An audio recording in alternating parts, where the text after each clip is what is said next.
నిజంగా మన దేశంలో అతిపెద్ద సమస్య ఏది అనంటే మతం, మతం, మతం, మతం, మతం అని చిన్న పిల్లల దగ్గర నుంచి ముసలి వాళ్ళ వరకు ఈ మతాన్ని నూరిపోసి ఆటో వాడి దగ్గర నుంచి బిజినెస్ మ్యాన్ దగ్గర వరకు ఈ మతాన్ని నూరిపోసి అధికారులు తమ అధికారాన్ని నాయకులు తమ అధికారాన్ని సుస్థిరం చేసుకోవడానికి ఈ మతం పేరున ప్రజలను విడగొట్టి ప్రజలకు ఏమాత్రము మేలు చేయకుండా ఈ మతం పేరు చెప్పి ప్రజల్లో కలహాలు లేపి వారి యొక్క అధికారాన్ని సుస్థిరం చేసుకుంటూ ఉన్నారు.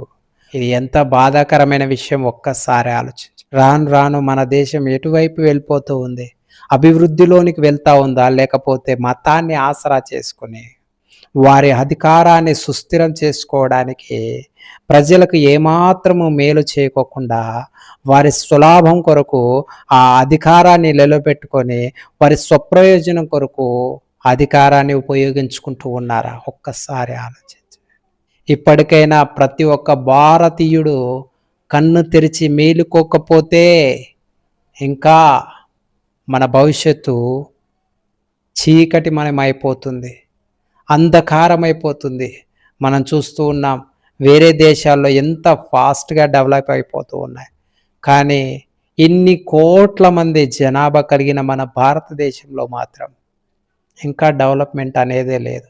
ఎందుకు అనంటే కేవలం అధికారంలో ఉన్న రాజకీయ నాయకులు సరైన పరిపాలన చేయలేకపోవడాన్ని బట్టే, అన్యాయాన్ని అరికట్టలేకపోవడాన్ని బట్టే ఇప్పటికైనా ఇలాంటి చర్యలపైన ప్రభుత్వం సరైన కఠిన నిబంధనలు చేపట్టి ప్రజలకు మేలు చేస్తే ప్రభుత్వం ప్రజల్లో మంచి పేరును సంపాదించుకుంటుంది.